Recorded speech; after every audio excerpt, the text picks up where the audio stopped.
হারানো দিনে কিছু কথা আমরা হারিয়েছি। শীতের রৌদ্র হারিয়েছি, শিশিরে ভেজা ঘাস। কেউ বসে না এখন শীতের রৌদ্র পোয়াতে। শীতের দিনে কাঁথা কম্বল গায়ে দিয়ে শীতের সকালে রৌদ্রে বসতে দেখা যেত। মা চালের খুদ দিয়ে খুদপুরি ভেজে দিত।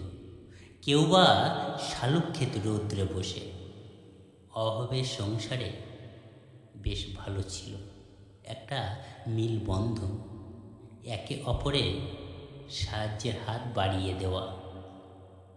গ্রামে ছিল ধানের ঘরের নাড়ার ছাওয়া ঘর, মাটির দেওয়াল।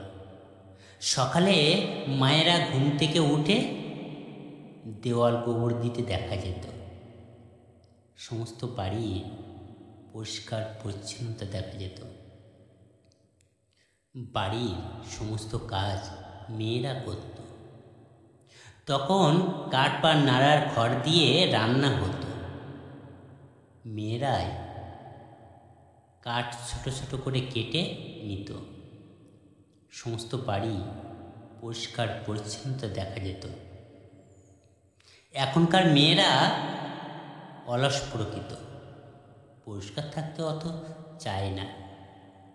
কেউ বা খেজুর পাতার ডোল নিয়ে মাঠে ধান কুড়াতে যেত।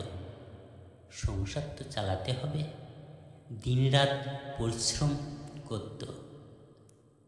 প্রচণ্ড ঠান্ডা, শিশিরে ভেজা ঘাস।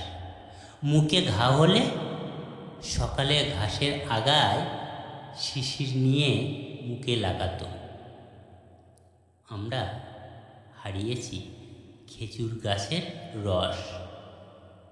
এখন আর দেখা যায় না খেজুর গাছ কাটতে। ময়না বুলবুল আর আসে না খেজুরের রস খেতে। হারিয়েছি গ্রামের ছেলে মেয়ে একসঙ্গে খেলা করা। ছেলে মেয়ের মধ্যে অত ভেদাভেদ ছিল না। খেলাধুলার নাম ছিল কিতকিত, ঘুরনচণ্ডী, বুড়িচ্চু। বেশ আনন্দ ছিল।